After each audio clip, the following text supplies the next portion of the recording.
వాసుదేవన్ గారు, ఇప్పుడు ఈ కాలేజీ వ్యవహారం మనం చూస్తే మీరు అన్నట్టు ఇందాక సెక్యూరిటీ పర్పస్ గా బాత్రూమ్ బయట ఉంటే ఉండొచ్చు తప్ప బాత్రూమ్ లోపల ఉండే కారిడార్స్ అండి, బాత్రూమ్ బయట కాదు, కారిడార్స్ అనుకుంటే కారిడార్స్ అదే కారిడార్స్ అదే ఉంటే ఉండొచ్చు సెక్యూరిటీ పర్పస్ గా.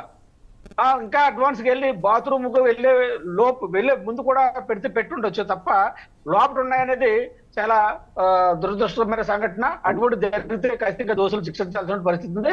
లోపల పెట్టే పరిస్థితి యాజమాన్యానికి కానీ కాలేజీ నిర్వహిస్తున్న ఉండదు. ఎందుకంటే అంత దౌర్భాగ్య పరిస్థితి, కాలేజీ ప్రతిష్ట దిగదార్చుకునే పరిస్థితి కాలేజీ యాజమాన్యం తెచ్చుకోదు. ఇది ఎలా జరిగింది, లేకపోతే జరుగుంటే ఎలా జరిగింది అనే దాని మీద పోలీస్ స్టేషన్ ఇన్వెస్టిగేషన్ ఖచ్చితంగా జరిగింది. మీరు అన్నట్టు సీసీ కెమెరాలు అప్పుడు కాబట్టి పీకేసినప్పటికీ కూడా అక్కడ రికార్డ్ అయి ఉంటది కాబట్టి ఖచ్చితంగా అన్వేషణలో తేలుతుంది. తేలి దోషులు శిక్షింపబడాలని చెప్పేసి కోరుకుందాం అందరూ కూడా జరుగుంటే. తర్వాత ఇందాక తిరుమలరావు గారు మాట్లాడుతూ బ్లూ మీడియా అంటే ఎల్లో మీడియా అని చెప్పేసి ఆయన క్యాప్షన్ చేస్తూ మాట్లాడారు.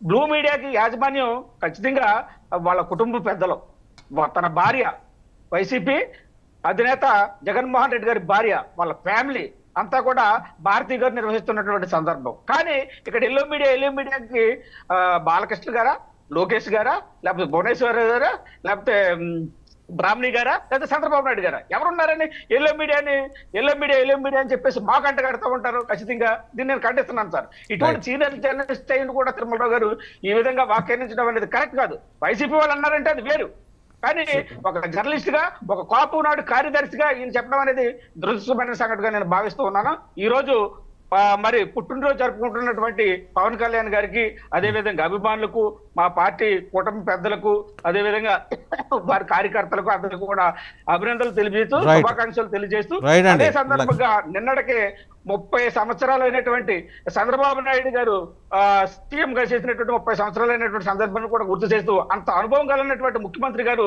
ఇటువంటి విపత్తులను చాలా టెక్నాలజీతో వాడుకుంటున్నటువంటి సందర్భంలో ఆ టెక్నాలజీకి అన్ని సంస్థలు, అన్ని రాజకీయ పార్టీలు సహకరించి మరి ఇటువంటి విపత్తులను ఎదుర్కోవాలి. రైట్ అండి, లక్ష్మణరావు గారు మాట్లాడారు, టైం కూడా అయిపోతుందండి. లక్ష్మణరావు గారు ఆన్సర్ చేయాలి.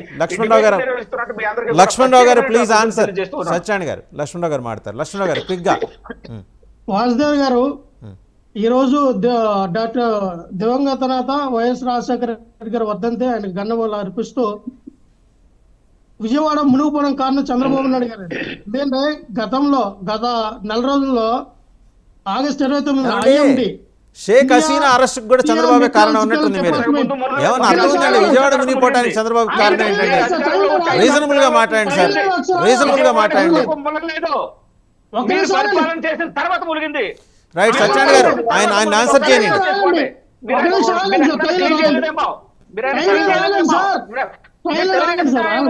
కాదు మీరు అన్ని కూడా సత్యాన్ని గారు ఆయన కంప్లీట్ చేయండి. సత్యాన్ని గారు ఆయన కంప్లీట్ చేయండి. నేను చెప్పే కదా ఆయన మాట్లాడింది. టైం లేదు, ఆయన్ని కంప్లీట్ చేయండి. సత్యాన్ని గారు చంద్రబాబు నాయుడు గారు ముఖ్యమంత్రిగా ఉంటారు. అదృష్టం, ఆంధ్ర ప్రజల అదృష్టం. నేను చెప్పేది ముందు, నేను చెప్పేది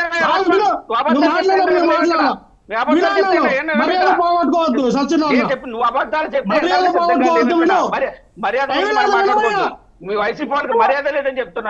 సత్యాన్ని గారు ఆయన మాట్లాడండి. టైం ఎక్కువ వస్తుంది, టైం కావస్తుంది, ఆయన మాట్లాడండి. Let him complete. సత్యాన్ని గారు ఆయన మాట్లాడండి. సత్యనారాయణ గారు ఆయన మాట్లాడండి. ఆయన మాట్లాడండి. లక్ష్మణరావు గారు, సత్యనారాయణ గారు టైం లేదు, ఆయన మాట్లాడండి. ఉన్న ఒక్క నిమిషం.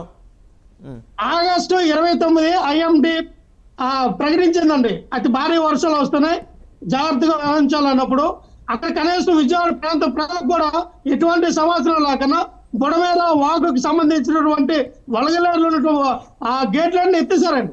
సో దాని ప్రాంతంగానే రాజరాజేశ్వరిపేట నుంచి మొత్తం అక్కడ సింగనగర్ మొత్తం మునిగిపోయింది.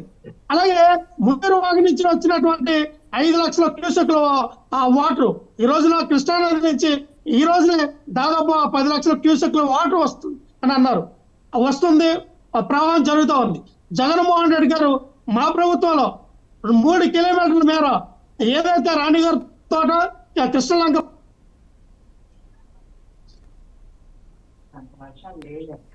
Right. కూడా Hmm. మరి వాళ్ళు నిర్మించడం ద్వారా 80,000 మందిని రక్షించగలిగాం. అటువంటి జాగ్రత్త ముందు జాగ్రత్త మేము తీసుకున్నాం. 370 కోట్లు పెట్టి ఆ రోజున జగన్మోహన్ రెడ్డి గారు మంచి నిర్ణయం తీసుకున్నారు కాబట్టి ఇప్పుడు కూడా ఈ పరిస్థితులు కూడా ప్రాణ నష్టం తగ్గించగలం. అటువంటి చర్యలు తీసుకోవాలండి. మీరు 2 లక్షల మందికి ఏదో పులిహోర పట్టాలు ఇచ్చి రైట్ రైట్ లక్ష్మణరావు గారు ఓకే క్విక్ గా తిరుమలరావు గారు మీరు అది కూడా జస్ట్ చేయలేదు. రైట్ లక్ష్మణరావు గారు ఓకే మీరు చెప్పారు కదా ఇనా తిరుమలరావు గారు మాట్లాడతారు. తిరుమలరావు గారు కైండ్లీ క్విక్ గా కంక్లూడ్ చేయండి. సత్యనారాయణ గారు మీరు ఆపండి. సత్యనారాయణ గారు మీరు ఆపండి. అటువంటి పరిస్థితుల దగ్గర ఉండి మాటలు చేస్తున్నారు. సత్యనారాయణ గారు లక్ష్మణరావు గారు మీరు ఆపండి. తిరుమలరావు గారు మాట్లాడతారు. తిరుమలరావు గారు ప్లీజ్.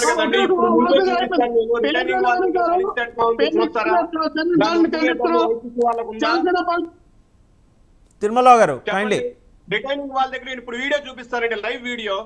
ఇప్పుడు వీడియో చూపిస్తాను, లైవ్ వీడియో. రిటైనింగ్ వాళ్ళ దగ్గర నుంచి జనాల పరిస్థితి ఎలా ఉందో చూస్తారా? వైసీపీ వాళ్ళ తప్పిదమని ఒప్పుకుంటారా? తప్పిదానికిను విపత్తుకి చాలా తేడా ఉందండి. రైట్ ఎందుకంటే వీళ్ళు మాట్లాడేదానికి ఎట్లా ఉంటదంటే సార్ ఈ రోజున టైం లేదు ఇంకా అరగంట కానీ చేస్తే మాట్లాడదాం. రైట్ రైట్ మస్తాన్ గారు కైండ్లీ క్విక్ గా కంక్లూడ్ చేయండి. మస్తాన్ గారు ఓకే. లక్ష్మణరావు గారు తిరుమలరావు గారు మస్తాన్ మాట్లాడతారు. కైండ్లీ క్విక్ గా మస్తాన్ ప్లీజ్. ఇక్కడ ప్రధానంగా గమనించాల్సింది ఏంటంటే విజయవాడ చరిత్రలో ఎప్పుడూ లేని విధంగా ఒకేసారి కేవలం 24 గంటల్లోనే 26 సెంటీమీటర్ల వర్షపాతం నమోదైంది. ఇది